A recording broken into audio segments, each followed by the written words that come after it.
Het gebeurt niet vaak dat een buitenlandse schrijver een boek laat afspelen in Amsterdam. De Zuid-Afrikaanse Engelse schrijver Richard Mason deed dat wel met zijn laatste boek, The History of a Pleasure Seeker. Hij is hier op een promotionele tournee. Hij deed gisteren een promotie in het museum Willet Holthuizen. En vandaag spraken we hem in het hotel hier aan de Herengracht. En we vroegen hem hoe zijn boek tot stand gekomen is. This character came to me sort of years ago. He was floating around in my head and I didn't know, maybe he's French. But everyone writes about France. There are so many novels set in Paris or Venice. And for a long time I'd been in love with Amsterdam, but have not really understood it. I think for an outsider it really takes time to begin to understand the quiet language of magnificence in this city. Richard Mason, you wrote a book about Amsterdam and persons in Amsterdam.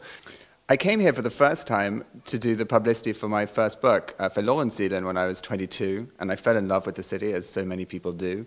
But it took me a long time to begin to understand it, and to understand the language of its buildings. They're very hushed and quiet and restrained, but they still say very emphatically that people of wealth and distinction and creativity lived in them. And History of a Pleasure Seeker is a book all about pleasure and fine things. And I thought to set it in a culture that values so much restraint would be an interesting challenge. And I wanted to do the beginning of the 20th century because that's really when the modern age started. You know, you had these wonderful canal houses, but suddenly they had electric light and lifts and hot and cold running water, this kind of pleasure and luxury that had never been experienced before. And of course, the reader knows that the First World War is coming, but the characters don't. Don't know. They don't know that it's there. So if you want to write about pleasure, 1907 is a great age to pick. When I came to Amsterdam to do the press for my last book, Verlichterkamers, which the Basic Bay also published, I had one of those strange experiences that happens sometimes at the beginning of a novel when suddenly it starts to spring to life. And I suddenly knew that these characters would be Dutch, and there would be a family, and I started to decide how many children will they have, will they be boys or girls, what are their names? Readers helped me. A Dutch reader said that her grandmother's name was Constance, and I thought that's a wonderful name for a stylish, fashionable, confident 21-year-old in 1907. So we named them together on one very memorable dinner, and my wonderful publicist, Jolanda van Dijk, and I started to tell them this story. And a story about a glamorous, handsome young man who's very psychologically aware, able to decode the emotional reality around him, his adventures through Dutch high society, and his interaction with a family. A mother and a father, two grown-up daughters, a 10-year-old little boy who's trapped by his own demons and can't leave the house.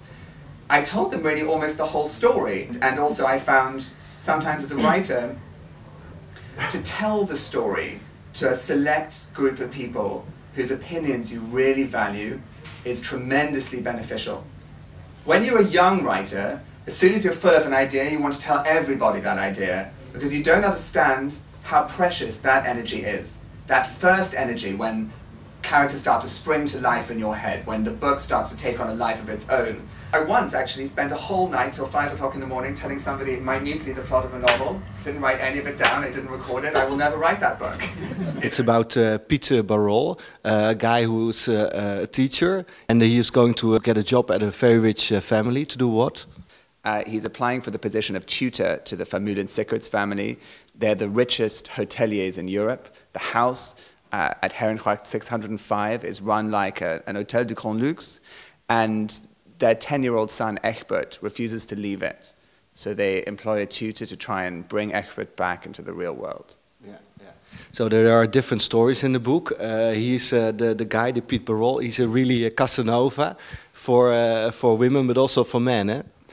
Well, I think that this arbitrary distinction into gay and straight, it's a very recent way of looking at human nature, and I think human nature is much more complicated than that. For some people, clearly, they're either gay or they're straight, but for many people, really, they exist somewhere on a spectrum, and Pete does too, and I wanted to write truthfully and candidly about my characters. I said to Jolanda, we were in my hotel, I said there must be a beautiful canal house that still has its furniture in it. And she said yes, the Willet Holthuizen Museum. And I paid my money and I went in, and I really did not know what to expect. And I went up these stairs from this ground floor into the entrance hall, And I was truly, but quietly, blown away. I think this entrance hall is one of the most exquisite rooms in Europe.